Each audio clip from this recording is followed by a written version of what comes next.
CBSE point of view से CBSE point of view से बहुत सारी चीजें इरेज हो चुकी हैं। तो अगर आपको नहीं पता होगा कि क्या क्या इसमें से गायब हो चुका है, तो आप वो चीजें भी पढ़ने लग जाओगे जिनकी रिक्वायरमेंट नहीं है।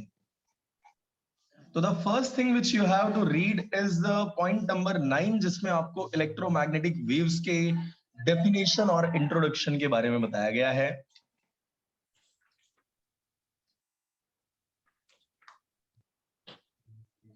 फिर उसके सोर्सेस के बारे में आपको पढ़ना है।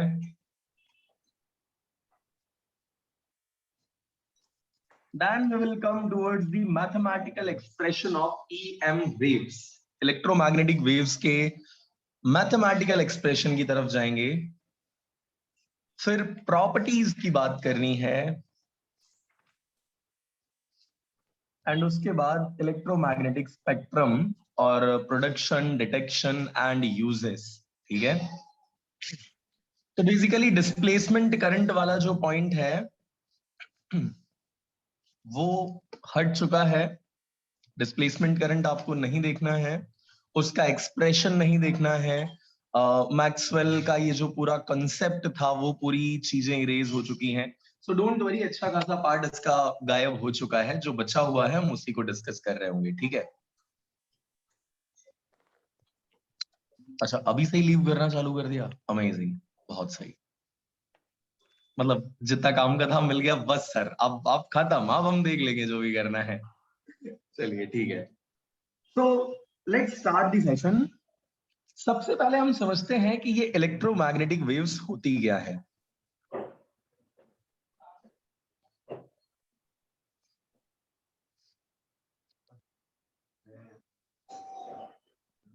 Let's wait for 2 to 3 minutes, और अगर कोई लीव करना चाहता है तो वो लीव कर जाए, ताकि जो बचे हुए लोग हैं हम फाइनली उन्हीं के साथ डिस्कस कर रहे हो चैप्टर को।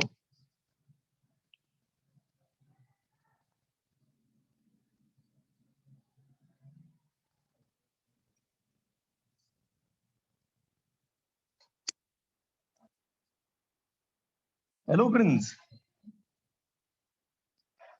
Hi sir. यार प्रिंस, अगर मान ले भाई ये मेरे पास एक कंडक्टर है, कंडक्टर मतलब वो बस वाला कंडक्टर नहीं हो, ये वायर, कंडक्टिंग वायर, ठीक है।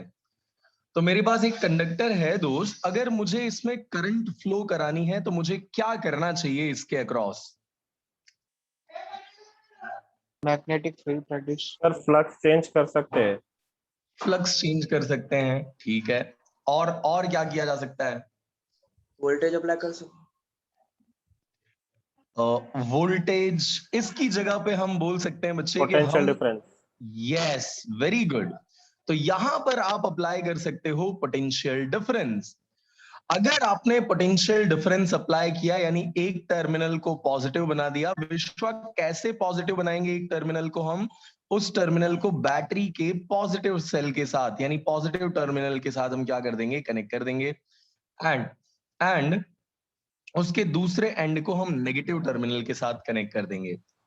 इन शॉर्ट, ये टर्मिनल हो जाएगा एट हायर पोटेंशियल, और ये जो हमारा पॉइंट है वो कहां हो जाएगा? लोअर पोटेंशियल के ऊपर हो जाएगा, राइट। चार्ज यहां से निकल करके, पॉजिटिव चार्ज यहां से निकल करके इस तरफ की यू मूव कर रहा होगा। So it will be acquiring more and more positive potential. इसका पोटेंशियल प्लस होता चला जाएगा और इसका पोटेंशियल और ड्रॉप होता चला जाएगा। Dhriti, can you tell me, there was something जिसकी डायरेक्शन पॉजिटिव चार्ज से नेगेटिव चार्ज की तरफ होती थी, इमेजिनरी लाइंस जिसे आप बोलते थे, क्या था वो?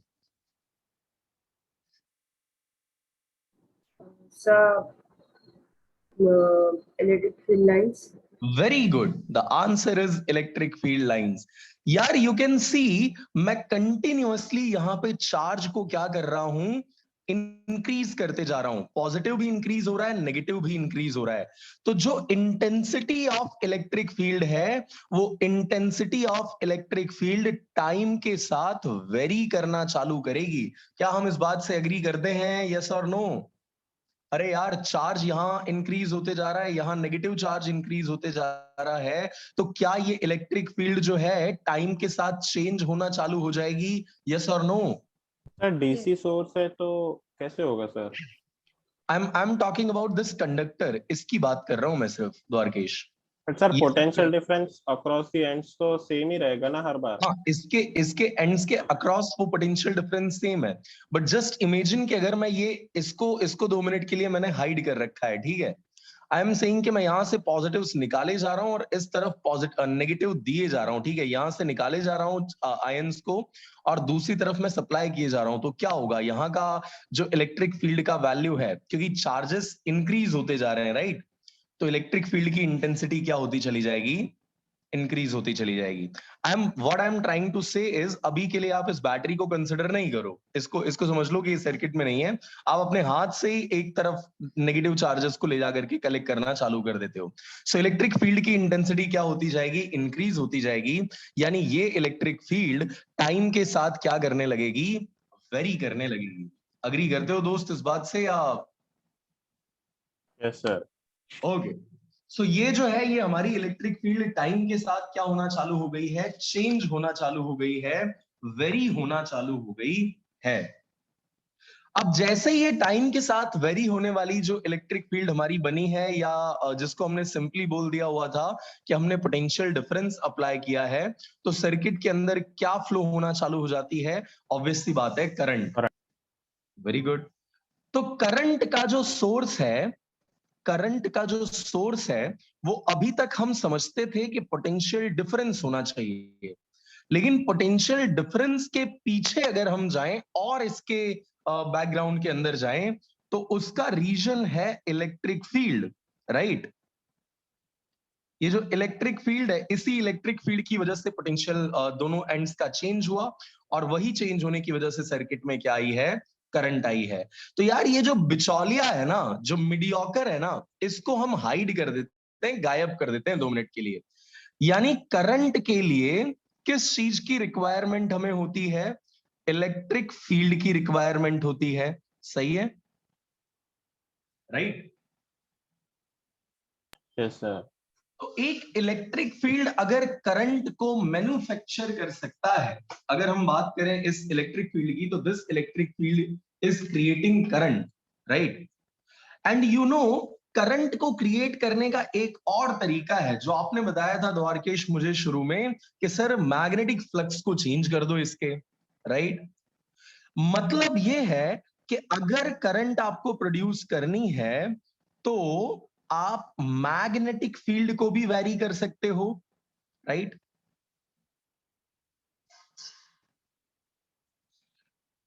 करंट को अब प्रोड्यूस करने के आपके पास 2 तरीके आ चुके हैं। यानी कि करंट अगर प्रोड्यूस है, इसका मतलब आपने इलेक्ट्रिक फील्ड वहां पे कुछ ना कुछ अप्लाई की होगी, और अगर करंट प्रोड्यूस हुई है, तो उसके सराउंडिंग रीजन के अंदर क्या प्रोड्यूस हुआ होगा? मैग्नेटिक फील्ड प्रोड्यूस हुआ होगा। अरे याद है ना वो अरेस्टेड वाला एक्सपेरिमेंट? कंडक्टर के पास में ले जाकर के रख दिया था उन्होंने नीडल, और नीडल क्या होने लग गई थी? डिफ्लेक्ट होने लग गई थी। कहने का मतलब ये है बच्चे, कि अगर करंट, इलेक्ट्रिक फील्ड की वजह से करंट आ रहा है, इलेक्ट्रिक फील्ड की वजह से करंट आ रहा है, और करंट की वजह से मैग्नेटिक फील्ड आ रहा है, तो कैन वी से कि इस इलेक्ट्रिक फील्ड की वजह से मैग्नेटिक फील्ड बन रही है? हाँ या ना? अरे आवाज नहीं आई? Yes sir. Yes, sir. Great. So इस इलेक्ट्रिक फील्ड ने क्या क्रिएट किया है? मैग्नेटिक फील्ड क्रिएट किया है। एंड वी नो दैट इसका उल्टा भी ट्रू है। मैग्नेटिक फील्ड को अगर आप वेरी करो, तो करंट बनती है, और करंट बनती है यानी उसके पीछे किसका रीजन होगा? इलेक्ट्रिक फील्ड का। मतलब अगर मैग्नेटिक फील्ड है, तो उसकी वजह से क्या बन रही होती है? इलेक्ट्रिक फील्ड बन रही होती है। सही है?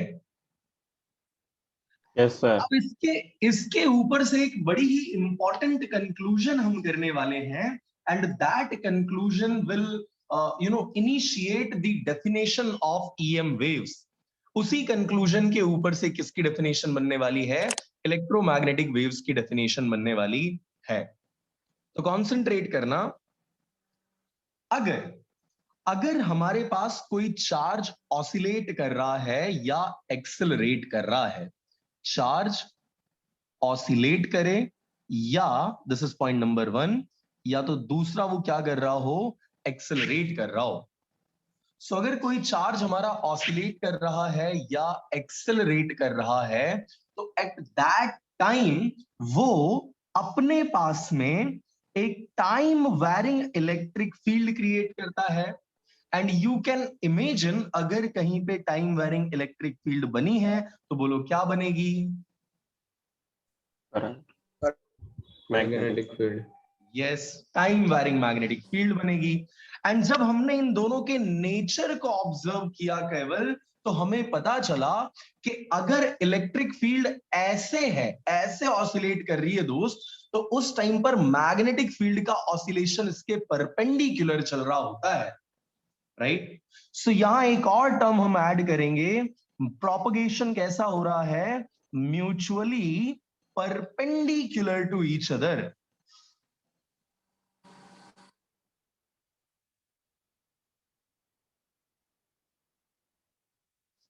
राइट? बस इतनी ही बात को अगर आप अच्छे से फिक्स कर दो, तो यही बन जाती है हमारी डेफिनेशन ऑफ इलेक्ट्रोमैग्नेटिक वेव। मैं आपको एक बार बोल करके बताता हूं, कॉन्सेंट्रेट करना। The waves radiated by oscillating और accelerating charges, the waves radiated by oscillating और accelerating charges having mutually perpendicular electric and magnetic fields, right? अरे समझ पा रहे हो बात को? Sir, can you yes sir. Good. Yes sir. Electric field ऐसे ऑसिलेट कर रही है, मैग्नेटिक फील्ड ऐसे ऑसिलेट कर रही है, एंड इनका प्रोपगेशन ऐसे हो रहा है, यूं। अरे अरे समझो यार, देखो, ये इलेक्ट्रिक फील्ड हो गई, ये मान लो इलेक्ट्रिक फील्ड हो गई। जस्ट अ मिनट ग्रीवा, एक ही मिनट दीजिए आप मुझे। सो ये है हमारी let's say electric field and ये है हमारी मैग्नेटिक फील्ड। तो जो प्रोपगेशन ऑफ वेव है ना, वो इस डायरेक्शन के अंदर होने वाली है। तो इलेक्ट्रिक फील्ड और मैग्नेटिक फील्ड एक दूसरे को परपेंडिकुलर है, और propagation of wave, direction of propagation of wave जो है वो इसको भी परपेंडिकुलर है, यानी मैग्नेटिक फील्ड को भी परपेंडिकुलर है, एंड इलेक्ट्रिक फील्ड को भी क्या है, परपेंडिकुलर है। आ रही है क्या ये बात समझ में? So electric field is this, magnetic field is this, they are perpendicular to each other. और अगर हम बात करें प्रोपगेशन, क्योंकि वेव है तो ये प्रोपगेट हो रही होगी, किस डायरेक्शन में ये प्रोपगेट होने वाली है? So answer is in this direction, यानी perpendicular to both electric and magnetic fields. Yes Greeva, please ask. Sir, can you repeat that line? The waves radiate oscillation. बिल्कुल बिल्कुल बिल्कुल, मैं बताता हूं आपको फिर से। The waves radiated by oscillating or accelerating charges having perpendicular electric and magnetic field and direction of propagation perpendicular to both। एक को परपेंडिकुलर नहीं है भाई, इलेक्ट्रिक फील्ड को भी। अबे यार याद कर, भूल गया ना तू? इतनी जल्दी भूलेगा कैसे चलेगा काम? ये देख भाई, this was my electric field, this was my magnetic field, and this was the direction of propagation of EM wave. That means they are the direction of propagation is perpendicular to electric field and magnetic field. ठीक है? Sir मतलब ये type of velocity selector जैसा ही concept है ना? Exactly. उसमें भी ऐसा ही था। बिल्कुल, इलेक्ट्रिक फील्ड एक डायरेक्शन के अंदर, मैग्नेटिक फील्ड दूसरी डायरेक्शन के अंदर, तो जो वेलोसिटी है वो कहाँ जा रही होगी उसकी हम बात कर रहे थे। बिल्कुल सही है। ओके, सो लास्ट टाइम मैं एक बार डेफिनेशन कंप्लीट कर रहा हूं, सुनिएगा ध्यान से। The waves radiated by accelerating और oscillating charges having perpendicular electric and magnetic field such that the direction of propagation of wave is perpendicular to electric and magnetic fields, both are known as electromagnetic waves। फिर से the waves radiated by accelerating or oscillating charges such that electric field and magnetic field is perpendicular to each other, and direction of propagation of wave is perpendicular to both is known as electromagnetic wave.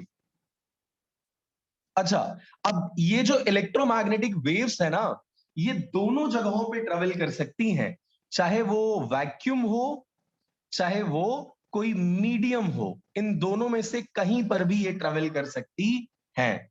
So don't worry about the medium कि भाई medium change हुआ तो क्या होगा, क्या properties होती है medium के ऊपर, वो हम बाद में डिस्कस करेंगे. बट ये कहीं पर भी प्रोपगेट कर सकती हैं, चाहे वो वैक्यूम हो, चाहे वो मीडियम हो. यस द्वारकेश.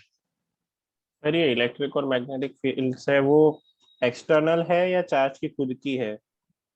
ये खुद की ही है, ऑसिलेट होने की वजह से जो बन रहा है वो उसी की खुद की ही है, बाहर से नहीं है कोई. Okay sir. Yes. So this was the definition of electromagnetic wave. कोई नोट्स की हेल्प लिए बिना डेफिनेशन बता सकता है क्या? The waves radiated by accelerating or oscillating charges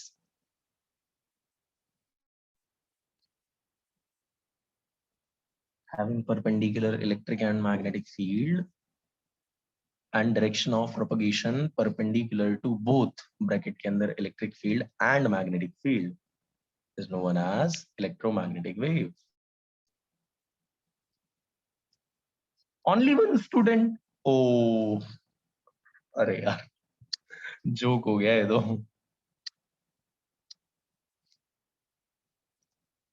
Yes, Drishti. Sir, can you hear me? Yes, we can. The acceleration or the oscillation produced by the charge creates a varying electric field, which thus creates a varying magnetic field, which is perpendicular, and thus the propagation is mutually perpendicular to each other. That is the magnetic field and the electric field. Good दृष्टि, but वो शुरू में आपने जो point बोला था ना, मैं उसमें थोड़ा सा रिफाइन करना चाहूंगा. And that refine is that कि बच्चे, ऑसिलेशन या एक्सेलरेशन चार्ज खुद कर रहा होता है, right? So it is not produced. You are saying the oscillation और एक्सेलरेशन प्रोड्यूस्ड, ऐसा नहीं है. चार्ज खुद या तो ऑसिलेट कर रहा होगा या तो एक्सेलरेट कर रहा होगा, ठीक है ना? मतलब चार्ज की वजह से नहीं होता है, चार्ज खुद कर रहा होता है. हाँ, चार्ज खुद ऑसिलेट या एक्सेलरेट कर रहा होता है, तब ये सारी चीजें होंगी. ठीक है, दृष्टि समझ में आ रहा है या और कंफ्यूज हो गए? नहीं समझ में आ गया. ओके, ठीक है, done. Thank you for raising your hands. I am really sorry, मैं और टाइम आपका नहीं कंज्यूम कर सकता हूँ. चलिए, ठीक है. So this was the definition of electromagnetic wave. और अच्छा, अब ये समझने के बाद मैं आपको सीधे लेके चलता हूं इस इलेक्ट्रोमैग्नेटिक वेव की इक्वेशन की तरफ. कोई मेरे को बताएगा चैप्टर नंबर 15 11th स्टैंडर्ड में आपने क्या पढ़ा हुआ था? नाम क्या था चैप्टर का? वेव्स. Very good. उसमें सेशन 15.2 के अंदर अगर आपको याद हो तो वेव की एक इक्वेशन दी गई थी. y is the function of x, t and equation हुआ करती थी a sin omega t kx minus omega t, ऐसा करके प्लस फाई ऐसा कुछ करके हुआ करता था, राइट? सो ये जो पूरी इक्वेशन है बच्चे, इसमें मैंने अज्यूम कर लिया कि इनिशियल फेज कितना है, 0 है. तो उस टाइम पर मेरी इक्वेशन क्या बन जाएगी? y is the function of x and time, a sin kx minus omega t. याद है ना ये? अरे याद नहीं भी हो तो कोई बात नहीं यार, अब रिकॉल तो हो गया ना. चलो, अब एक एक टर्म के साथ अपना इंट्रो करवा लेते हैं. ए को हम क्या बोलते थे? Apple. Amplitude, right. So A stands for amplitude, right. बहुत बढ़िया. अब भाई ये जो साइन लिखा हुआ है इसकी जगह पे अगर कॉस आ जाए तो अपने को घबराने की जरूरत है क्या? नहीं. साइनोसाइडल फंक्शन है यार वेव, तो कहीं भी रखो, साइन हो कॉस हो, वो डिपेंड करता है एग्जामिनर के ऊपर कि वो क्या रखना चाहता है. के बारे में कोई बता सकता है क्या? के को हम क्या बोला करते थे? Spring constant. वाह वाह, अबे वेव में स्प्रिंग कांस्टेंट कहां से इंट्रोड्यूस कर रहा है भाई तू? सर मगर वो भी स्प्रिंग कांस्टेंट तो होता ही था ना। इस के को हम बोलते थे angular wave number, angular wave number. और अगर आपको याद हो थोड़ा बहुत भी, तो इसका फॉर्मूला हुआ था 2 pi divided by lambda, right? अच्छा, ओनली वेव नंबर किसे कहा गया था? किसी को याद है क्या? सिर्फ वेव नंबर किसको बोला गया था? 1 बाय लैम्बडा। बहुत बढ़िया। 1 बाय लैम्बडा को हम बोलते थे वेव नंबर, और 2 पाई बाय लैम्बडा को हम क्या बोलते थे? एंगुलर वेव नंबर बोलते थे। So this k stands for angular wave number, and angular wave number is equal to 2 pi divided by lambda. Hope ये बात आपको क्लियर होगी, कोई डाउट नहीं होगा इसमें। Yes sir. Yes. अच्छा, No, ये sir. ओमेगा के साथ तो अपना पंगा बड़ा पुराना हो चुका है। 11th स्टैंडर्ड में चैप्टर नंबर 2 पाई 7 में एफ। इंट्रोड्यूस क्या हुआ? फेविक्विक बन गया है, चिपक गया है, तब से हट ही नहीं रहा है। Angular frequency. Yes, this is what we call as angular frequency. Angular frequency. Devlina मेरे को बताइए मैडम, क्या इक्वेशन होती थी इसकी? देवलीना है या देवांजना ही है? नहीं यार ओके, क्या इक्वेशन होती थी देवलीना एंगुलर फ्रीक्वेंसी की? सर, नहीं यार। ऐसा थोड़ी होगा, अभी तूने 7th चैप्टर में भी पढ़ा हुआ है, तो मस्ती कर रही है बस। दिबांजना हेल्प करो मैडम। सर मुझे नहीं यार। Angular frequency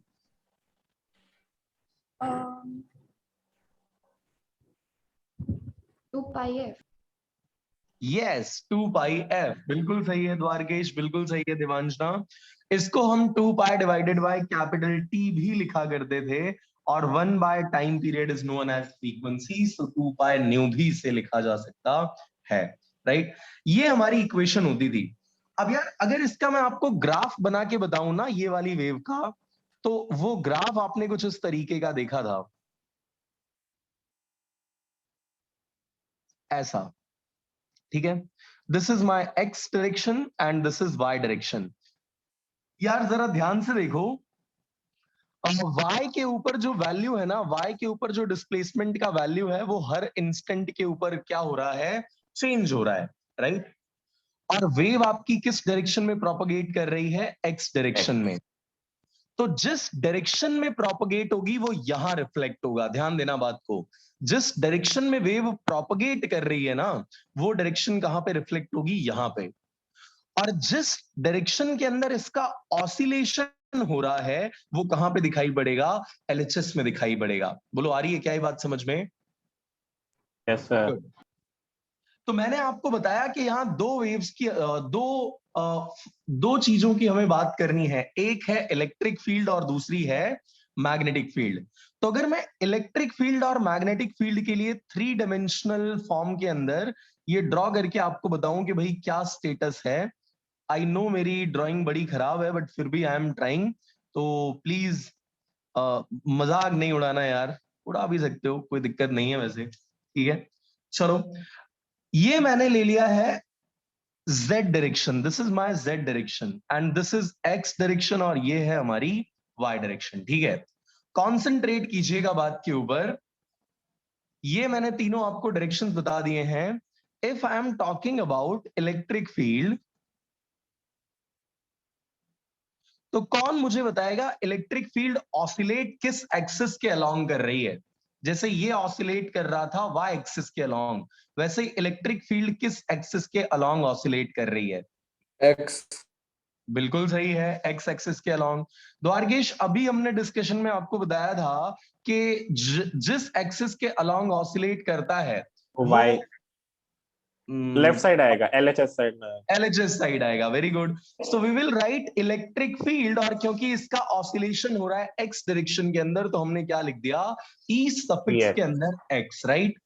which is equal to, अब यार यहां होता था एम्पलीट्यूड, एम्पलीट्यूड यानी मैक्सिमम वैल्यू, राइट? और इस मैक्सिमम वैल्यू को इलेक्ट्रिक फील्ड की हम बोल रहे हैं E naught, right? So we will write E x is equal to E naught, साथ में हो गया sign k x minus omega T. बोलो इसमें कोई problem? No sir. No No, sir. sir. चलिए पिक्चर में लाते हैं मैग्नेटिक फील्ड को। यार ये बड़ा गंदा वाला डायग्राम बनेगा अब।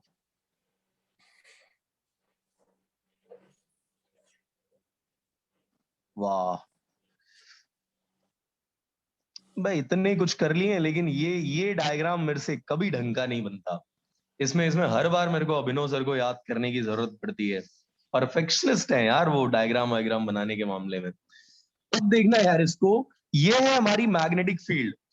आई नो ये दिख तो नहीं रही होगी तुमको सही से, लेकिन फिर भी मैं जस्ट आपसे पूछना चाहता हूं, कैन यू जस्ट इमेजिन ये ऑसिलेट किस एक्सिस के अलोंग कर रही है? जेड। तीनों एक्सिस के along. Y axis. Y axis. आश, किसी ने तो छोटे हार्ट अटैक से मेरे को बचाया, थैंक यू दोस्त। भाई ये वाई एक्सिस के अलोंग ऑसिलेट कर रही है। ये रही तुम्हारी वाई एक्सिस, और ये जो मैंने ड्राइंग करी हुई है ना, ऐसे की हुई है, समझ रहे हो? So it is oscillating textbook- along y axis, right? So I will sir write भाई टेक्स्ट ये बुक वाली y एक्सिस पे कर रही है, आपकी वाली तो तीनों। तीनों पे कैसे हो सकती है स्लेट? अब द्वारकेश जाकर के तू डिस्कशन कर हीत के साथ, क्लैरिटी दे यार इसको, पता नहीं क्या कर रहा है ये बंदा। ओके, सो मैग्नेटिक फील्ड है, इसीलिए हमने इसको रिप्रेजेंट किया बी से, और ये ऑसिलेट कर रही है अलोंग वाई एक्सिस, इसीलिए सफिक्स के अंदर हमने क्या लिख दिया है? वाई लिख दिया हुआ है, ठीक है? सो बी वाई इक्वल्स टू, चलो जैसे इलेक्ट्रिक फील्ड के एम्पलीट्यूड को ई नॉट लिया हुआ था, वैसे मैग्नेटिक फील्ड के एम्पलीट्यूड को हम क्या ले लेंगे? बी नॉट ले लेंगे। So this is B not sine, ये किस डायरेक्शन, किस एक्सिस के अलोंग प्रोपगेट हो रही है? अब इसको Z। कहां जा रहा है? Z एक्सिस के along, very good. So this is going to be k z minus omega t, ठीक है? सो ये हो गया E x is equal to E naught sine k x minus omega. अरे यार यहाँ एक्स लिख दिया गलती से फ्लो के अंदर। अरे यार ये भी तो एक्स एक्सिस के ऊपर नहीं है ना, ये जेड एक्सिस के अलोंग ही Z axis प्रोपगेट के हो रही है ऊपर। ना। So we'll write Z over here. I'm really sorry for this. So ये हो गया EX is equal to E naught sin KZ minus omega t and BY is equal to B naught sin KZ minus omega t. चलो K की value हमें पता है और omega की वैल्यू हमको पता है, इन दोनों चीजों को यहां हम कर देते हैं रिप्लेस, ठीक है? रिप्लेस कर देते हैं।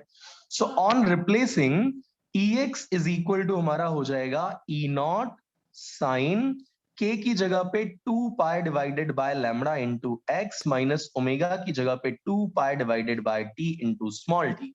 Similarly B y equals to हो जाएगा। आपने वापस x क्यों लिखा? Z नहीं आएगा? अरे यार Z है, सॉरी सॉरी सॉरी।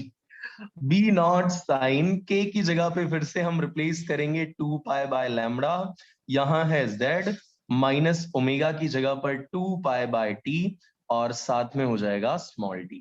ओके, अब जो भी कॉमन आ रहा है उसको ब्रैकेट के बाहर 2 निकाल दो। Pi. 2 pi, yes. So equation will be E naught sine 2 pi z divided by lambda minus small t divided by capital T। दूसरा पार्ट मैं आपके ऊपर छोड़ रहा हूं, आप अपनी तरफ से बना लेना। सेम वही का वही टर्म आ जाएगा, यहां पे भी कुछ भी डिफरेंस आएगा नहीं, ठीक है? Yes sir. अब देखो ये तो हमने डिस्कस कर लिया इस पार्ट को, अब इसका रोल कहां पे आएगा वो समझना, क्योंकि इसी पूरे फॉर्मूले के ऊपर हम करने वाले हैं दो बड़े ही इंपॉर्टेंट न्यूमेरिकल्स, ठीक है? तो कॉन्सेंट्रेट कीजिएगा, यहां पे जो मैंने लिखा हुआ है ना बच्चे इक्वेशन, तो अगर मैंने लिखा हुआ है electric field is in x direction, ध्यान से सुनना इस बात को क्योंकि इसके ऊपर एक क्वेश्चन पूछा हुआ है।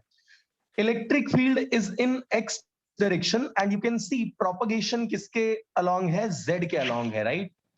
तो एक्स के अलोंग है बच्चे इलेक्ट्रिक फील्ड, प्रोपगेशन है जेड के अलोंग। अब देखो मैग्नेटिक फील्ड किसके अलोंग है? B Y। वाई के अलॉन्ग है, बिल्कुल सही है। मतलब अगर मैंने आपको ये दे रखा हुआ है कि इलेक्ट्रिक फील्ड एक्स में है और प्रोपगेशन वाई में है, तो पक्की बात है मैग्नेटिक फील्ड कहां पे होगी? जेड में होगी, Z. है ना। अगर इलेक्ट्रिक फील्ड एक्स में है, प्रोपगेशन जेड में है, तो मैग्नेटिक फील्ड किस में होगी? वाई में होगी। आ रही है बात समझ में? Yes, yes sir. Sir. Oscillation of magnetic field कहां हो रहा होगा? वाई एक्सिस के अलॉन्ग हो रहा होगा उस केस में, करेक्ट। डन। अच्छा, अब ये जो आगे लिखी हुई वैल्यू होती है, ये क्या होता है? हमारा एम्पलीट्यूड होता है। So E naught is the Peak value. Amplitude of electric field and B naught is the amplitude of Magnetic field. Magnetic field. Magnetic field. ये जो एक्स वाई या जेड के साथ लिखा हुआ होता टर्म है, उसे हम क्या बोलते हैं? के बोलते हैं, ठीक है। Angular wave number. Angular wave. Angular wave number बोलते हैं। और स्मॉल टी के साथ जो Angular कोएफिशिएंट frequency. होता है उसको हम बोलते हैं एंगुलर फ्रीक्वेंसी। अब यार कभी यहाँ पे प्लस दे दिया हो तो घबराना मत, तब समझ जाना कि तुम्हारी वेव पॉजिटिव जेड में नहीं, नेगेटिव जेड में प्रोपगेट कर रही है। आ रही है क्या बात समझ में? Yes sir. सो अगर ये जा रही है पॉजिटिव जेड के अलोंग, तो उस टाइम पर बीच में माइनस आएगा, और अगर ये जा रही है नेगेटिव जेड के अलोंग, तो उस टाइम पर क्या आ जाएगा? प्लस जेड आ जाएगा। आ रही है क्या ये चीज समझ में? कोई डाउट तो नहीं है? एंड यार ये जो हमारी इलेक्ट्रोमैग्नेटिक वेव्स होती है ना, ये ट्रेवल करती हैं with the speed of light. तो इलेक्ट्रिक फील्ड और मैग्नेटिक फील्ड और स्पीड ऑफ लाइट के बीच में भी एक रिलेशन होना चाहिए। जब हमने इन एक्सपेरिमेंटली इन सभी चीजों का रिलेशन फाइंड आउट किया, तो हमें पता चला कि ये जो इलेक्ट्रिक फील्ड, मैग्नेटिक फील्ड और स्पीड ऑफ लाइट है, ये कनेक्टेड होते हैं एक दूसरे के साथ विथ वेरी स्पेशल इक्वेशन। यार तुम याद करो, ए बी सी आपने पढ़ा हुआ है ना, ए बी सी। अब इसको रिप्लेस कर देना है इस चैप्टर के लिए E equals to B into c से। आ रही है बात समझ में? E stands for electric field, B stands for magnetic field and small c stands for speed of light। कहने का मतलब ये है कि speed of light is equal to ratio of electric and magnetic fields। अरे यार समझ में आई क्या ये बात? Yes, sir.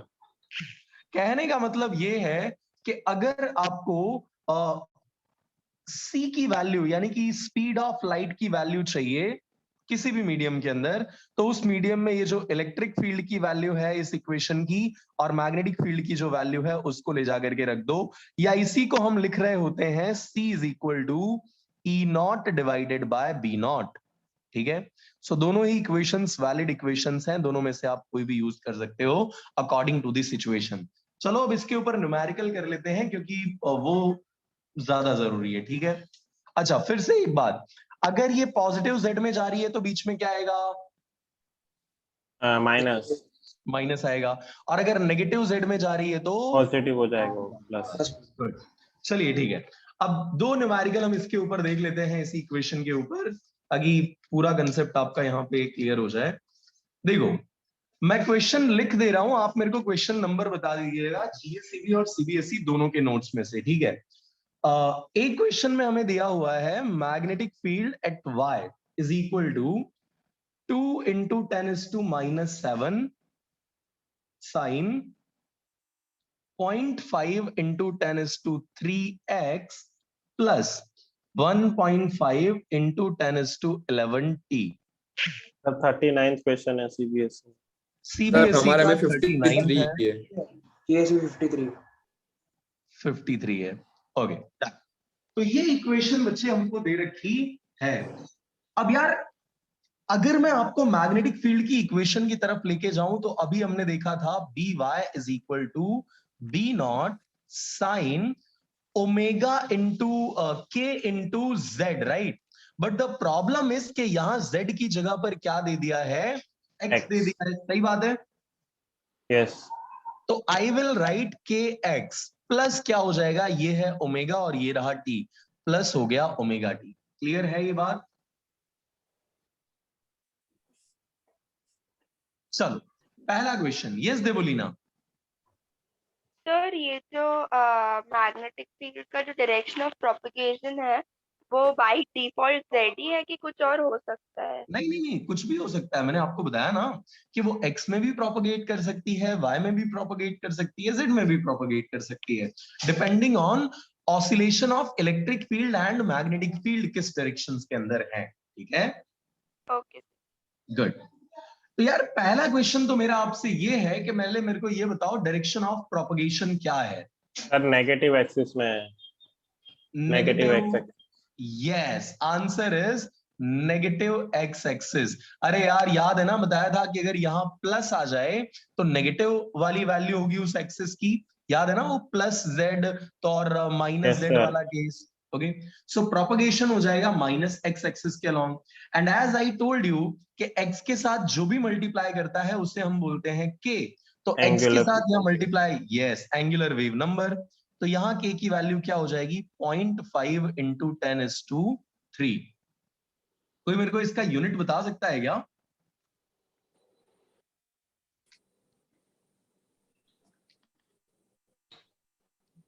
सर सेंटीमीटर होता है शायद, इनवर्स। पक्का? Okay sir. अधूरा अधूरा लिखा है मैंने। सर अभी सेकेंड्स होगा। सॉरी, मैंने ये सर ये मीटर अधूरा इनवर्स लिखा हुआ लिखा है, है। ध्यान रखना। मैंने ये अधूरा लिखा हुआ है, आपको इसको ढूंढ करके पूरा करना है। अब यार इतना तो मैं तुमसे एक्सपेक्ट कर सकता हूँ, ये मैंने आधा ही लिखा हुआ है, कंप्लीट आपको करना है। चलो कोई नहीं। Now k is equal to, मैंने आपको बताया हुआ था कि क्या होता है 2 pi divided by lambda, so it is equal to 0.5 into 10⁻³ तो यहां से हम लैम्बडा की वैल्यू निकाल लेंगे, है या ना? Yes sir.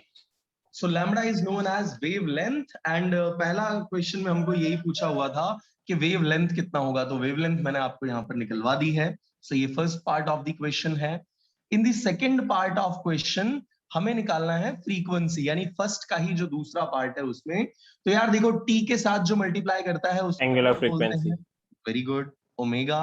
1.5 इंटू 10⁻11 और कंपेयर इसको किससे करना होगा, क्योंकि फ्रीक्वेंसी लाना है तो 2 पाई न्यू से कंपेयर कर देंगे 1.5 into 10⁻11। So frequency is equal to हो जाएगी 1.5 into 10⁻11 divided by 2 pi. Solve कर दो, सर फ्रीक्वेंसी का आंसर हर्ट्ज में आ जाएगा। यस, सर ये सिर्फ मीटर इनवर्स ही नहीं होता शायद। वो वेव नंबर का है दोस्त। Radian per metre inverse. Dwarkesh अभी अब मैम ये तुक्के तुक्के नहीं मारो यार तुम लोग, फाइनली ढूंढ करके मेरे को मैसेज करना कि सर ये था के का ऐसा ही यूनिट। ठीक है, अरे ठीक है ना? Yes sir. ओके, चलो।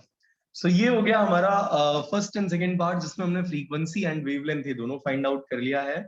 इसके बाद हमें पूछा हुआ है right the equation for electric field. अब देखो दो एक्सिस कवर हो चुकी हैं, वाई एक्सिस और जेड एक्सिस। तो इलेक्ट्रिक फील्ड किस एक्सिस के अलोंग होगी, सोचो सोचो सोचो। जेड तो मैं एक्सिस। बराबर था यूनिट में, रेडियन पर मीटर इनवर्स ही है। गूगल किया ना तूने? हाँ तो चेक करने के लिए किया। अच्छा, वो मेरे को पता था सही है यार। Good. So answer was radian per metre. अबे 2 पाई डिवाइडेड बाय लैम्बडा होता है ना, 2 पाई ये एंगल को रिप्रेजेंट कर रहा होता है, तो इसका हो गया रेडियन एंड लैम्बडा का हो गया metre. So radian per metre will be the SI unit of angular wave number. ठीक है, गुड। चलिए थर्ड पार्ट में हमें इलेक्ट्रिक फील्ड की इक्वेशन बतानी है। मैंने आपको बताया हुआ था अगर वाई एक्सिस के अलोंग मैग्नेटिक फील्ड है, प्रोपगेशन एक्स एक्सिस के अलोंग हो रहा है, तो Z। जो electric field yes Z axis के अलोंग होगी। सो Ez will be equal to E0 sin, बाकी सब सेम टू सेम, कुछ भी चेंज नहीं होगा, 0.5 into 10⁻³ plus 1.5 into 10⁻11t, right.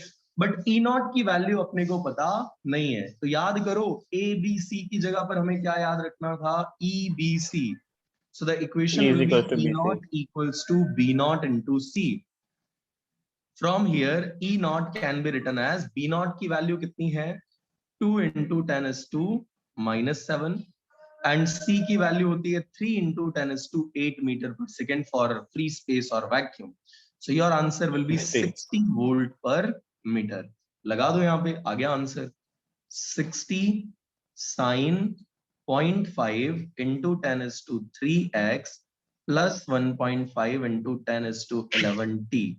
ध्यान रखना जब आप अपना आंसर लिख रहे हो तो इलेक्ट्रिक फील्ड का एसआई यूनिट लगाना मत भूलना।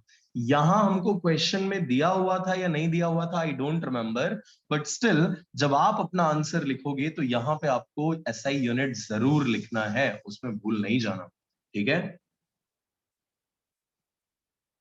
So ये था सीबीएसई का क्वेश्चन नंबर 39 एंड जीएसईबी का क्वेश्चन नंबर 53। होप क्लियर होगा। किसी को कोई डाउट? अगर क्लियर है तो हैंड रेज करो फटाफट।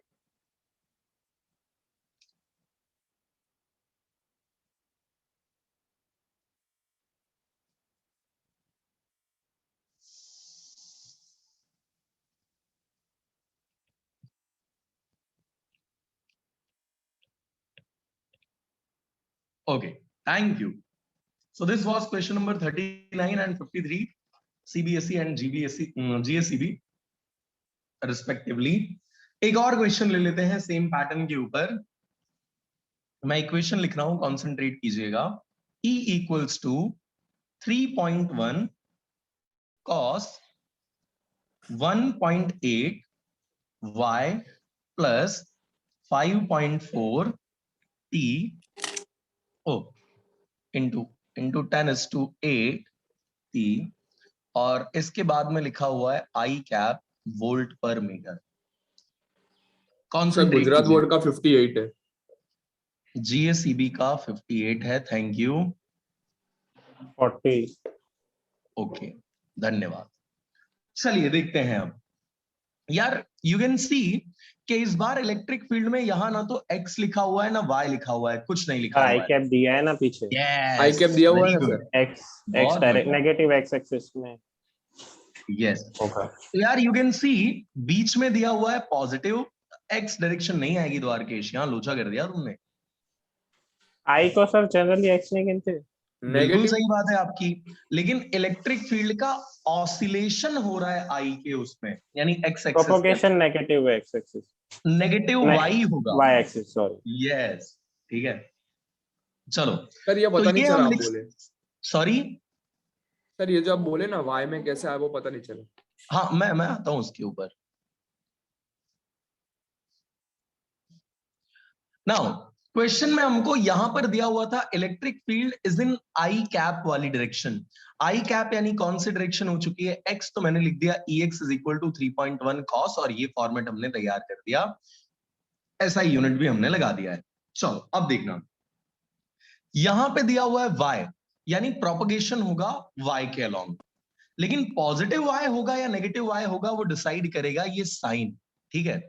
अगर ये नेगेटिव होता तो हम बोलते सर पॉजिटिव y में जा रही है, लेकिन यहां दिया हुआ है प्लस, यानी किस डायरेक्शन में जा रही है इलेक्ट्रिक फील्ड वाली इक्वेशन, यानी ये जो प्रोपगेशन होगा वो कहां हो रहा होगा? -y के अंदर। सो द फर्स्ट आंसर जो आपसे पूछा गया है दैट इज प्रोपगेशन कहां होगा, तो we will write along -y, ठीक है। नेगेटिव y के अलोंग इसका प्रोपगेशन हो रहा होगा।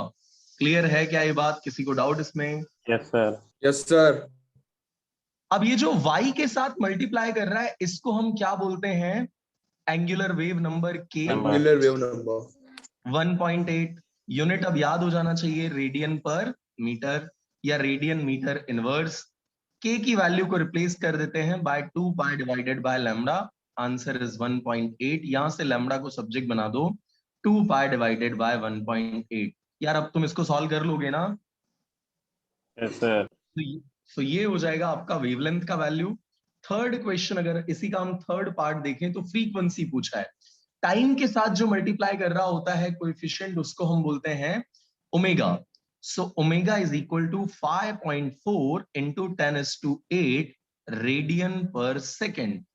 और जब इसको हम यहाँ पे ओमेगा की जगह पे 2 पाई न्यू से रिप्लेस कर देंगे तो this is going to be 5.4 into 10⁸ nu is equal to हो जाएगा 5.4 into 10⁸ divided by capital 2 pi, sorry.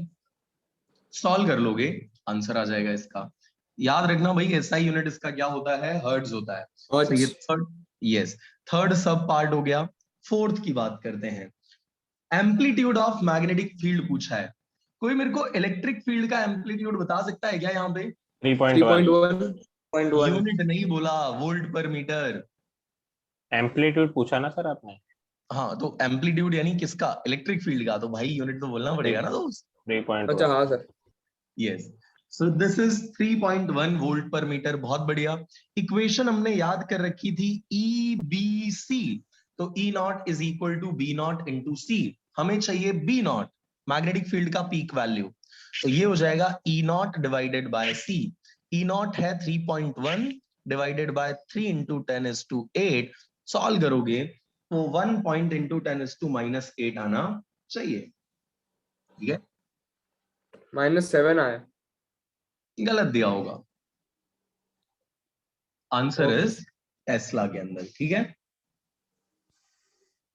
अब इसके बाद लास्ट में आपको निकालना है एक्सप्रेशन फॉर मैग्नेटिक फील्ड। ये जो एक्सप्रेशन है मैग्नेटिक फील्ड का, तो देखो एक्स एक्सिस के अलोंग इलेक्ट्रिक फील्ड ऑसिलेट कर रही है, प्रोपगेशन वाई एक्सिस के अलोंग है, यानी मैग्नेटिक फील्ड किसके अलोंग ऑसिलेट कर रही होगी? Z. जेड के along. So B Z is equal to, हमारी इक्वेशन हो जाएगी बी नॉट कॉस, बाकी तो सारी चीजें एज इट इज रहती हैं, 1.8y plus 5.4 into 10⁸8t। B not यहाँ पे आपने निकाल रखा है, उसको यहाँ पे ले आकर के रख दो, आंसर रेडी हो जाएगा। कोई डाउट इसमें? सर टेस्ला नहीं लिखा आपने। सॉरी, सर डाउट है। हाँ यार, टेस्ला नहीं लिखा। वाह, गुड। हाँ ही, क्या बोल रहे हो? सर ये पता नहीं चल रहा है Z Y और X में।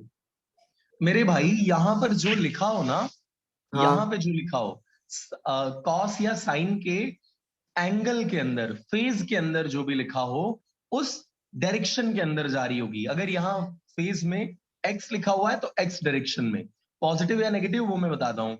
अगर यहाँ वाई लिखा हुआ है तो वाई डायरेक्शन में, पॉजिटिव या नेगेटिव मैं बता रहा हूँ। जेड लिखा हुआ है तो जेड डायरेक्शन में। अगर इन दोनों के बीच में प्लस का साइन है तो नेगेटिव ऑफ दैट एक्सिस, यानी ये वाई एक्सिस है तो उसके नेगेटिव वाले में जा रहा होगा। आ रही है बात समझ में? Yes sir. अगर यहाँ पे x लिखा होता तो एक्सिस x फिक्स हो जाती। अब प्लस x या माइनस x कौन डिसाइड कर देता? यहाँ का पॉजिटिव साइन नेगेटिव। डिसाइड कर देता। आ रही है बात समझ में ना? हाँ सर। तो ये हो गई हमारी बी मैग्नेटिक फील्ड की इक्वेशन, और ये बाकी और जो वैल्यूज तो सर उसमें तो वो 1.8 के बाजू में Y लिखा है, तो फिर Z में कैसे जाएगी? कौन z में जा रहा है? मैग्नेटिक फील्ड z में जा रहा है दोस्त। फिफ्थ वाला कहाँ? तो ये तो मैग्नेटिक फील्ड है ना। अच्छा हाँ सर, ओके ओके। देख, इलेक्ट्रिक फील्ड ऑसिलेट कर रहा है x के अलोंग, x के अलोंग इलेक्ट्रिक फील्ड ऑसिलेट कर रहा है ऐसे। प्रोपगेशन हो रहा है y के अलोंग। अगर मान ली ये y है तो पक्की बात है ना, अगर इसके परपेंडिकुलर बनाना है तो मैग्नेटिक फील्ड कहाँ ऑसिलेट करेगी? z में हाँ सर ऑसिलेट बराबर, करेगी आ ना। गया। Yes sir, yes sir. Done. So ये थे आपके न्यूमेरिकल्स जो इस तरीके वाले हैं, ये पूछे जाते हैं कई बार। हालांकि अब चांसेस और रिड्यूस हो चुके हैं क्योंकि सिलेबस हमारा काफी कुछ इसमें से भी रिड्यूस हो चुका है, तो चांसेस इसके काफी कम है, बट स्टिल पता होना चाहिए कैसे हम इसको सॉल्व करेंगे। कोई दिक्कत इसमें, कोई परेशानी किसी को? No sir. ओके, सो ये हमारे वो दोनों न्यूमेरिकल्स थे। अब चलिए फटाफट प्रॉपर्टीज ऑफ इलेक्ट्रोमैग्नेटिक वेव्स देख लेते हैं कि इनकी प्रॉपर्टीज क्या होती हैं। Properties of EM waves। सो देखो, ये जो है ना इलेक्ट्रोमैग्नेटिक वेव्स जो है, उनकी डेफिनेशन में ही मैंने आपको बताया था कि चार्जेस क्या करने चाहिए, या तो ऑसिलेट करना चाहिए या तो एक्सेलरेट करना चाहिए, right? So these are the oscillations of electric and magnetic fields in space और फ्री या वैक्यूम जो है उसके अंदर, राइट? अगर कहीं पर भी वैक्यूम में, फ्री स्पेस के अंदर, मीडियम के अंदर कहीं पर भी चार्ज ऑसिलेट कर रहा है तो वो electric field and magnetic field बनाएगा जो सेल्फ सस्टेनिंग है, और इसी की वजह से क्या बन रही होती है? हमारी इलेक्ट्रोमैग्नेटिक वेव्स प्रोड्यूस हो रही होती हैं। डेफिनेशन वाला पार्ट याद है ना आपको? उसमें हमने देखा हुआ था कि एक चार्ज अगर ऑसिलेट कर रहा है तो इलेक्ट्रिक फील्ड बनेगी, मैग्नेटिक फील्ड बनेगी, ये दोनों एक दूसरे को परपेंडिकुलरली ऑसिलेट करेंगे एंड वेव जो प्रोपगेट होगी वो दोनों को परपेंडिकुलर होगी, right? So this was the first property of जो हमारा इलेक्ट्रोमैग्नेटिक वेव्स का प्रॉपर्टी है उसमें। सेकेंड प्रॉपर्टी की अगर मैं बात करूं तो स्पीड ऑफ इलेक्ट्रोमैग्नेटिक वेव्स जो है वो हर्ट्ज नाम के एक साइंटिस्ट ने अपने एक्सपेरिमेंट के अंदर से निकाली थी and that was come out to be 3 × 10⁸ metre per second. इतनी होती है लगभग, मतलब ये किसके इक्वल होती है? स्पीड ऑफ लाइट के इक्वल होती है। इलेक्ट्रोमैग्नेटिक वेव्स की जो स्पीड होती है वो क्या होती है? लाइट की स्पीड के इक्वल होती है। अगर आपको पता हो तो जो हमारा लाइट खुद भी है वो भी इलेक्ट्रोमैग्नेटिक वेव है, राइट? तो अगर वो भी इलेक्ट्रोमैग्नेटिक वेव है तो भाई प्रोपगेशन सीधी सी बात हो गई, उसकी क्या स्पीड रहने वाली है? 3 × 10⁸ मीटर पर सेकेंड रहने वाली है। लेकिन अगर आपको कहीं पे इसकी वेलोसिटी निकालनी हो तो चैप्टर नंबर 4 में आपने एक फॉर्मूला देखा हुआ था, अगर आपको ध्यान हो, सेशन 4.2 के अंदर याद है ऐसा कुछ? फ्री हाँ सर, स्पेस के लिए mu nought epsilon nought 1 by इसका रूट निकाला हुआ था। वो तो सर स्पीड Chapter- सी के लिए निकालना का था ना, ये तो सी Exactly. म्यू और एप्सिलॉन के बीच में था। बिल्कुल सही है। तो अगर सी म्यू और एप्सिलॉन नॉट के बीच की हम बात करें तो ये उनके बीच का रिलेशन होता था। लेकिन अगर हम किसी मीडियम के अंदर बात कर रहे हैं इसकी वेलोसिटी की तो that velocity will be equal to 1 divided by medium में म्यू की जगह पे हम उस मीडियम का रिफ्रैक्टिव इंडेक्स वो परमिएबिलिटी है। और इसकी परमिटिविटी लेंगे तो ये हो गया म्यू और MV। साथ में क्या हो चुका है? एप्सिलॉन हो चुका है। तो ये हमारी वी की इक्वेशन हो जाएगी, ठीक है? और ये सी की इक्वेशन है। When we are talking about free space और वैक्यूम तो ये इक्वेशन है। मीडियम की बात करते टाइम हम ये इक्वेशन यूज कर रहे होंगे। This is our point number 3। Talking about point number 4, तो यार याद करो याद करो जो एनर्जी डेंसिटी का फॉर्मूला था इन केस ऑफ कैपेसिटर वो होता था U is equal to half of epsilon not E square, ठीक है? और इसी के जैसे ही आपने एक फॉर्मूला निकाला मैग्नेटिक फील्ड के लिए, वो होता था half of B square by mu nought. Right? Yes sir. Okay, so intensity of electromagnetic wave, जब हम इंटेंसिटी की बात करते हैं तो that intensity is product of this energy density and speed of light. Intensity is the product of energy density and speed of light.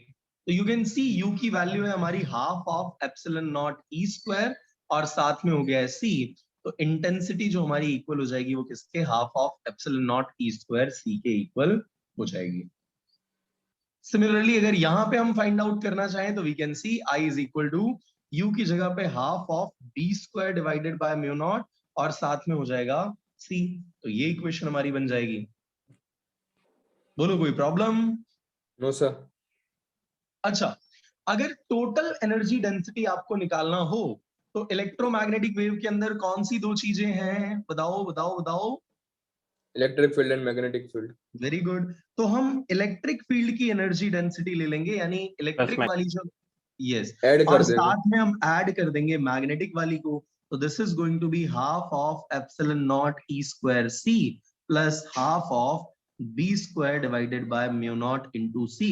जो जो common आ रहा है कॉमन निकाल दो। Half of epsilon not E sorry half of half of c common आ गया और अंदर जो ब्रैकेट के अंदर होगा वो हमारा क्या बच जाएगा? Epsilon not E square plus B square divided by mu nought, ठीक है?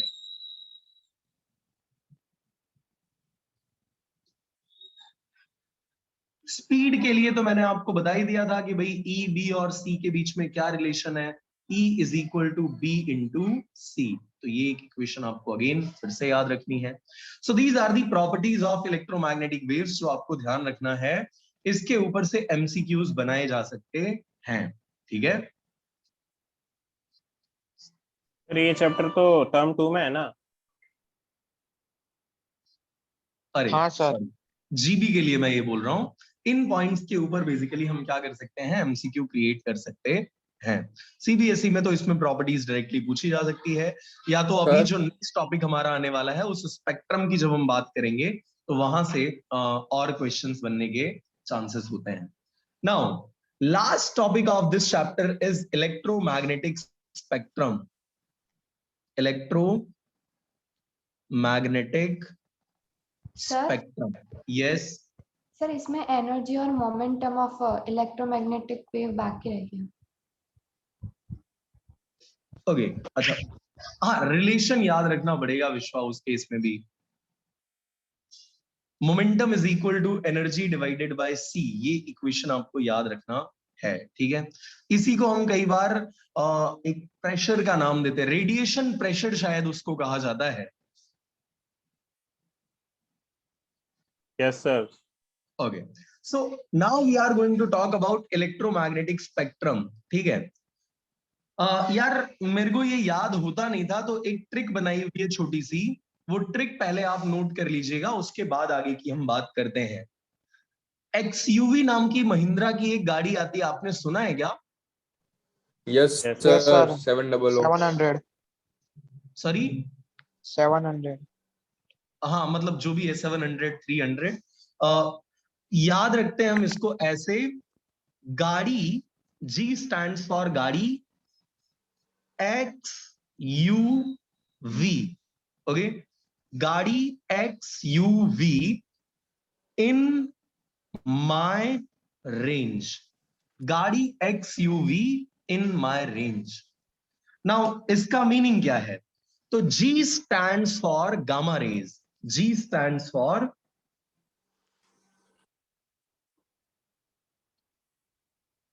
gamma rays। सो जो X किसके लिए आ रहा होगा? एक्स-रेज। X rays के लिए, बिल्कुल सही है। X rays के लिए U UV rays, ultraviolet. Ultraviolet, V visible, visible, visible. I infrared, infrared, M microwave, microwave, and R किसके लिए है? वेव्स। रेडियो वेव्स के लिए है, राइट। सो गाड़ी x UV in my range, G stands for gamma, X stands for X-rays, U stands for ultraviolet, V stands for visible, I stands for infrared, M stands for microwave, and finally R stands for radio waves। ठीक है, अब इनके थोड़े uses हम समझते हैं। देखो, gamma rays की ना फ्रीक्वेंसी बहुत हाई होती है, सबसे ज्यादा हाईएस्ट फ्रीक्वेंसी किसकी होती है? गामा रेज की होती है। और ये जो रेडियो वेव्स हैं, इनकी फ्रीक्वेंसी कैसी होती है? लोएस्ट होती है। Energy is directly associated with frequency, जितनी ज्यादा सबसे फ्रीक्वेंसी कम। उतनी ज्यादा एनर्जी, राइट। तो अगर गामा रेस की मैं फ्रीक्वेंसी हाईएस्ट बोल रहा हूं, तो यू कैन इमेजिन इसकी एनर्जी भी कैसी होगी? हाईएस्ट होगी। अरे यार, 11th केमिस्ट्री के अंदर आपने एनर्जी का एक इक्वेशन पढ़ा हुआ था, E is equal to h nu, है कि नहीं है? ऐसा ऐसा पढ़ा था कि नहीं पढ़ा था? हेलो, हाँ, एच सी अपॉन लेमड़ा। हाँ, एच सी अपॉन लैम्बडा या एच न्यू जिसे आप बोलते हो। तो बेसिकली फ्रीक्वेंसी अगर हाई है तो उस टाइम पर एनर्जी भी कैसी हो जाएगी? हाई हो जाएगी। नाउ द सिचुएशन इज कि अगर फ्रीक्वेंसी हाई है, एनर्जी हाई है, तो इस हाई एनर्जी वाली वेव से हम कैंसर जैसी चीजों को ट्रीट कर सकते हैं।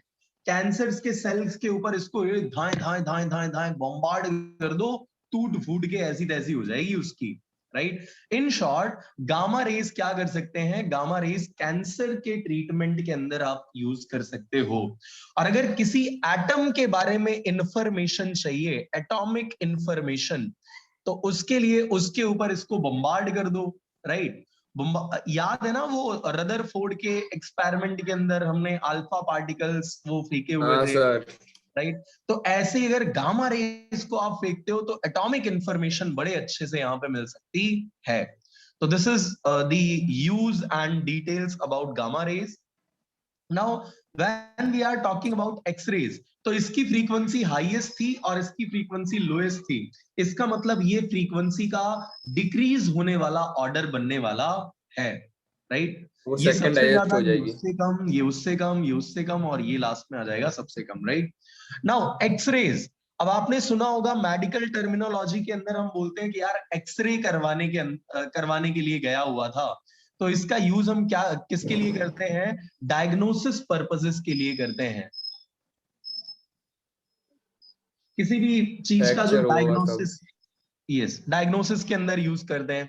अच्छा, जब तक गामा रेस के बारे में हमको बहुत ज्यादा डिटेल्स नहीं थी, तब तक हम कैंसर के ट्रीटमेंट के लिए इसी एक्सरे का ही यूज किया करते थे, राइट? प्लस अगर आपने देखा हो तो जो हमारे स्पेसशिप या जो नासा या इसरो की तरफ से जो भी इंस्ट्रूमेंट या डिवाइसेस बनाए जाते हैं, उन सर डिवाइसेस में, यस, सर लेकिन गामा रेज और एक्स रेज तो अलग अलग बात नहीं है, आई मीन अलग अलग है ना? बिल्कुल दोनों अलग अलग हैं, लेकिन जब तक हमारे पास गामा रेज के बारे में बहुत डिटेल्स नहीं पता थी, हमारे पास अवेलेबिलिटी नहीं थी, तब तक इसकी भी फ्रीक्वेंसी इसके ऑलमोस्ट ऑर्डर की ही होती है। These are the rays which are very harmful, काफी हार्मफुल होती हैं। तो ये हार्मफुल रेज को हटा करके बाद में हमने किससे ट्रीटमेंट करना चालू किया? गामा रेज से ट्रीटमेंट करना चालू किया, राइट? Okay sir. ओके, सो जो हमारे इसरो या नासा के डिवाइसेस होते हैं, उनके अंदर परफेक्शन की जरूरत होती है। इन शॉर्ट, आपको रिक्वायरमेंट होती है कि भाई कहीं पे कोई छोटा मोटा क्रैक भी ना रह जाए। तो उस डिटेक्शन के लिए, क्रैक डिटेक्शन के लिए हम क्या करते हैं? हम इस एक्सरेज का भी यूज करते हैं। तो ये एक्सरेज का और एक यूज हो गया। नेक्स्ट आता है हमारे पास अल्ट्रावायलेट वेव। अल्ट्रावायलेट जो हमारी वेव्स होती है, वेरी हार्मफुल। अगर आपके बॉडी के ऊपर पड़ेंगी, याद है ना वो हमारी ओजोन लेयर जो है वो खराब यस होती जा रही सर। है, उसमें होल्स पड़ते जा रहे हैं। अल्ट्रावायलेट रेज हमारी स्किन के ऊपर अगर आकर के गिरे तो भाई ये स्किन का कैंसर क्रिएट करने के लिए रिस्पॉन्सिबल बन जाती हैं, राइट? और ओजोन लेयर को सबसे ज्यादा नुकसान पहुंचाने वाला केमिकल कौन सा है, या जो प्रोडक्ट हम यहां से निकालते हैं वो कौन सी है? CFC, right? Chlorofluorocarbon. Yes, thank you. So UV rays की अगर हम बात करें तो इनका यूज हम कहां कहां कर रहे होते हैं? यूवी रेज को फूड प्रिजर्वेशन के अंदर, फूड प्रिजर्वेशन के अंदर यूज किया जा रहा होता है। यूवी रेज को हम यूज कर रहे होते हैं वो आईज के जो लेजिक सर्जरी होती है उसके अंदर यूवी रेज को यूज किया जा रहा होता है। और जो हमारे सर्जिकल इंस्ट्रूमेंट होते हैं, इनको स्टरलाइज करने के अंदर यूवी रेज का यूज किया जाता है। विजिबल रेज की बात कर लेते हैं। भाई विजिबल रेज से आप क्या कर सकते हो? अगर ये 4000 एंगस्ट्रॉम से 7000 एंगस्ट्रॉम के बीच में लाई कर रही हैं, तो ये जो हमारी वेव्स हैं, विजिबल रेज जो हैं, इन्हीं की वजह से आप इस पूरे वर्ल्ड को देख सकते हो। विजुअल का जो सेंस है वो किस रेंज के अंदर स्टिमुलेट होता है? तो it stimulates in the range of 4000 angstrom से 7000 एंगस्ट्रॉम। यहां पे आप चीजों को क्या कर सकते हो? देख सकते हो। तो this was the next part of visible raise. इसके बाद आता है इंफ्रारेड, ठीक है? तो इंफ्रारेड का बहुत मेजर यूज जो किया जाता है वो किया जाता है डिफेंस सिस्टम के अंदर, राइट? डिफेंस सिस्टम के अंदर इसका यूज बहुत भयानक तरीके से किया जाता है। नेक्स्ट आता है माइक्रोवेव। इसके ऊपर एक डिवाइस आपके घर में है, बताइए क्या नाम है उसका? Microwave, oven sir. Yes.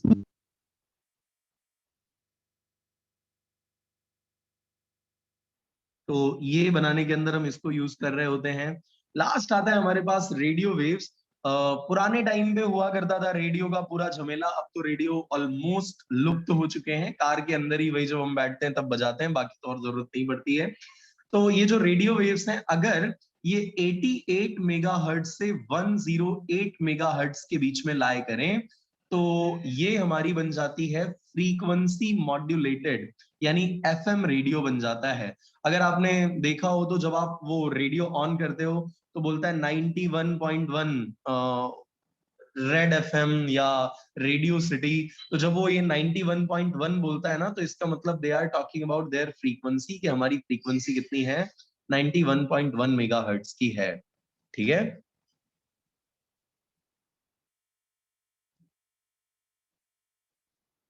So basically ये सारे हैं यूजेस हमारे इलेक्ट्रोमैग्नेटिक वेव्स, उसके डिटेल्स जो मैंने आपको बताई। अच्छा, जिसकी फ्रीक्वेंसी हाई होती है उसका वेवलेंथ होता है कम। तो ये फ्रीक्वेंसी तो हाई है बट वेवलेंथ इसकी कैसी है, कम है।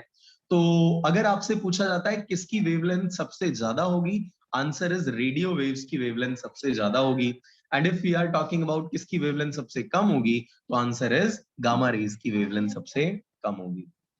कोई क्वेश्चन किसी को, कोई डाउट? सर No, इसमें sir. प्रोडक्शन पूछ सकते हो लोग?